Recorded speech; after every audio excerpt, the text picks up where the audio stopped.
సిద్దిపేటలో గద్దర్ విగ్రహం ఏర్పాటు చేసి భారీ బహిరంగ సభ నిర్వహిస్తామని మాజీ మంత్రి బీఆర్ఎస్ ఎమ్మెల్యే హరీష్ రావు అన్నారు.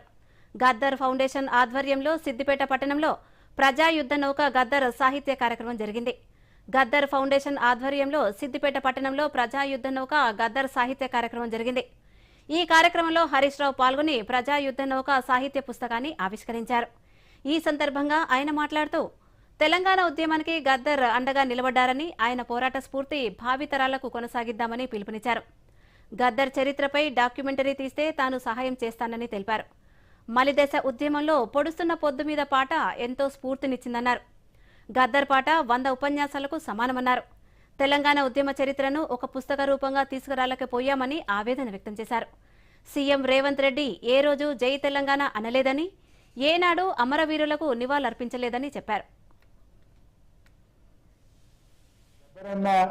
పాటలు ఇవాళ అసలు నాకు తెలిసి ఆయన లేని ఉద్యమమే లేదు. అది ఏ పోరాటం అన్నా కావచ్చు, రైతాంగ పోరాటం కావచ్చు, సాయుధ పోరాటం కావచ్చు, తెలంగాణ పోరాటం కావచ్చు, ఆయన లేని పోరాటమే లేదని ఈరోజు తెలంగాణ ఉద్యమంలో కూడా గద్దరన్న యొక్క పాత్ర చాలా గొప్పది. తెలంగాణ ఉద్యమంలో మేము మలిదశ ఉద్యమంలో డిసెంబర్ 23 ఇచ్చిన తెలంగాణ వెనక్కి తీసుకున్నప్పుడు మా రసమై బాలకృష్ణ ధూమ్ధామ్ ప్రారంభించింది. ఆ ధూమ్ధామ్లో గద్దరన్న పాట పొడుస్తున్న పొద్దు మీద అనే పాట వస్తుంటే రోమాలు నిక్కబొచ్చేటి. అసలు మొత్తం అక్కడ ఉన్న వాళ్ళందరూ ఉర్రూ తొలగిపోయేవాళ్ళు.